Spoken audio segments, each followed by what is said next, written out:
right, an interesting conference of Jewish thought leaders has been taking place at the Anu Museum. The Koret Center for Jewish Civilization is holding an international conference at the museum, Anu Museum of the Jewish People in Tel Aviv on the campus of the university. And here to talk more about it is IRINA NEVZLIN, the chairwoman of the board of directors of the Anu Museum. Hello and welcome. Hi, thank you. Nice to meet you. Nice to meet you finally. So listen, I love the museum. I go a lot. I spend a lot of time there. Let's talk about this conference and why also the rebranded Anu Museum is, it's been redone. There's so much newness and new exhibitions. First, start by telling us about that and why it is such a wonderful place to visit when people come to Israel. So thank you very much for being a fan of Anu. And for those who don't know, Anu is the biggest Jewish museum in the world. And the story that we tell, we've been transforming that museum for the last 15 years, so it's brand new now. So anyone who comes to Israel should visit. And the story that we tell is the story of the success of the Jewish people. It's not only history, it's also about our success everywhere in the world. We want people to be proud. We want people to feel connected to their roots.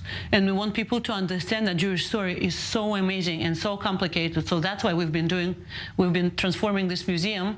And I'm really hoping that everybody who comes to Israel will come and visit. It really is something special and quite incredible. And now, like with the Koret Center of Education, tell us about this conference and why this is also a resource that is really helping to carry so much forward for the younger generations. Right. So look, we all know that there is a crisis going on. There's a couple of crises going on in the world right now, and especially with the Jewish people, both internally in Israel and also with the Jewish people, with global Jewish community and Israeli Jews. And this crisis, you can decide this is a political one, you can decide this is a divide, this is a rift, but there is a reason for those crises. And I think we all believe that the reason for this crisis is the question of identity, is the question of how you, as a Jew, define yourself.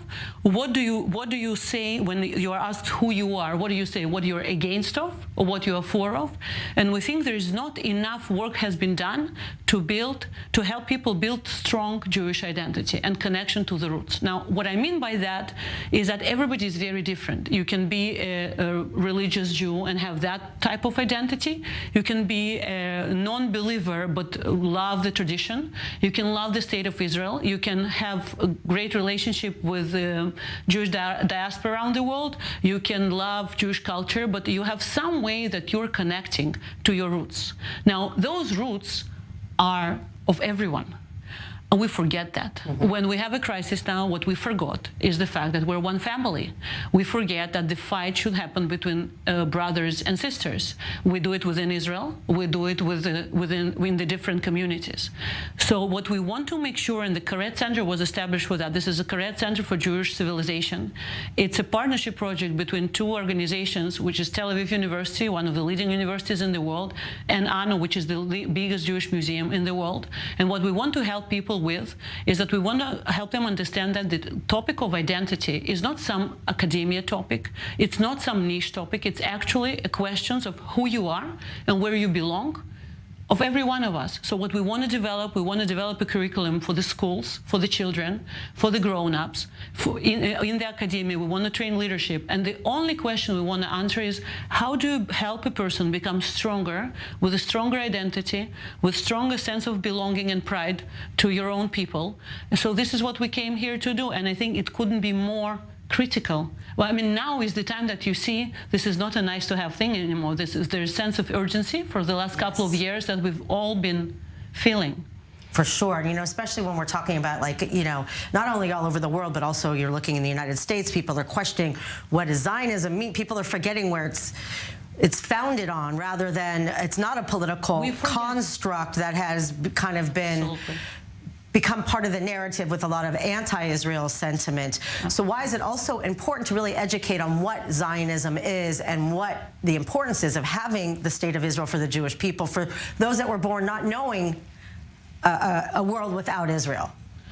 Right, so we have been living in the world, the Jewish people have been living in the world where we didn't have our own country for thousands and thousands of years. It's only the last 75 years, and this is an amazing year to establish a center, it's only 75 years that we have our own state.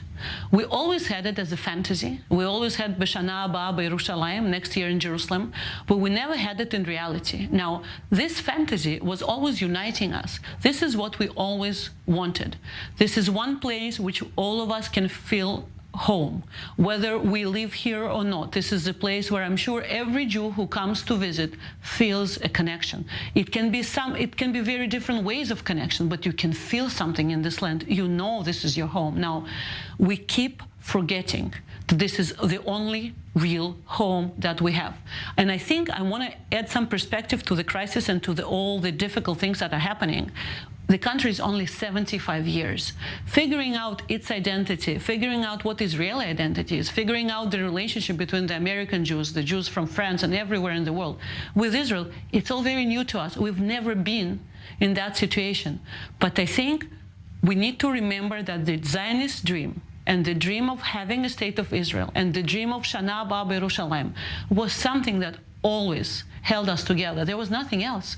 That was that and the tradition, and remembering that every year we have this fantasy. It's just fantasy now became reality, and we need to learn to live with that reality, and it's just very new. And what are some of the topics that are going to be, that are being addressed in this conference to, to really help target and strategize how to reach people and have them really, even those that haven't heard or delved into their own personal story, how to get them interested in discovering their own journey and their own family's journey? There are different ways of how we could influence. And we as a museum, for example, and I'm here as the chair of the board of the museum, right? So we do that on the level of the experience that people go through when they come. And people come in masses. We had, from the moment that we opened, we had over 600,000 visitors over the last year and a half. But this is where we influence the audience that decides and chooses to come to the museum.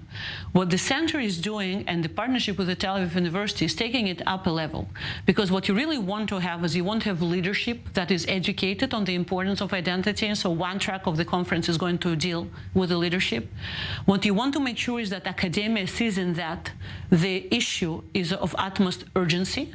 And so for that reason, we'll have the academic track. And what I want ultimately to see as a result of that is that this goes and is infused into the education system. Beautiful. Thank you so much, Irina. Pleasure to meet you, and thanks for coming in and doing such great work. Thank you very much. Girl power.